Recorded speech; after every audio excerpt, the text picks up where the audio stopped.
मुख्यमंत्री विष्णुदेव साय हा कांग्रेस प्रवक्ता राधिका खेड़ा के इस्तीफा के मामला में कहिन कि छत्तीसगढ़ में महिला नेता घटना छवि खराब होए के बढ़िस खतरा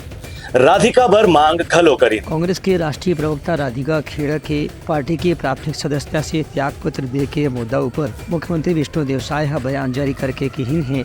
कि नारी के न्याय के बात करने वाला न्याय पत्र में महतारी मन के न्याय करने वाला या दूसर प्रकार के भी न्याय के घोषणा करने वाला कांग्रेस के हालत आज जैसे खराब हो गए है कि उनका राष्ट्रीय प्रवक्ता के ही अपमान उनकर कांग्रेस भवन में कांग्रेस के ही पदाधिकारी मन के डहा लेकर जाते। एक से ही ओखर घटना के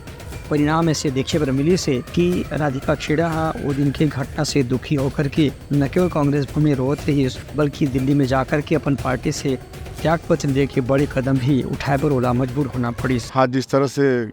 2-3 दिनों से चल रहा था कि राष्ट्रीय स्तर की प्रवक्ता और वो भी महिला प्रवक्ता और वो भी कांग्रेस भवन में इस तरह से अपन अपमानित हुई अपने लोगों के द्वारा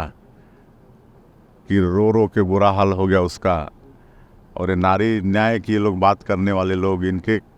कथनी और करनी में ज़मीन आसमान का फर्क रहता है। और इसी कारण से आज कांग्रेस की जो दुर्गति हो रही है, एक छत्र शासन करने वाले लोग 55-60 साल तक आज ये लोग विलुप्त होते जा रहे हैं। उनका कहना है कि एक समय 60-65 साल तक के पूरा देश में एक छत्र राज्य करने वाला पार्टी के आज जो स्थिति है अपन ही पदाधिकारी मन के साथ में जब न्याय नहीं कर पावत है तो जनता के साथ में कैसे न्याय कर ही, यही मुद्दा जनता ला समझ में आवत है। और एक एक करके कांग्रेस के बड़े नेता मन, बड़े पदाधिकारी मन पार्टी छोड़ के जावत जात है। ब्यूरो रिपोर्ट, उत्तलंगा न्यूज़।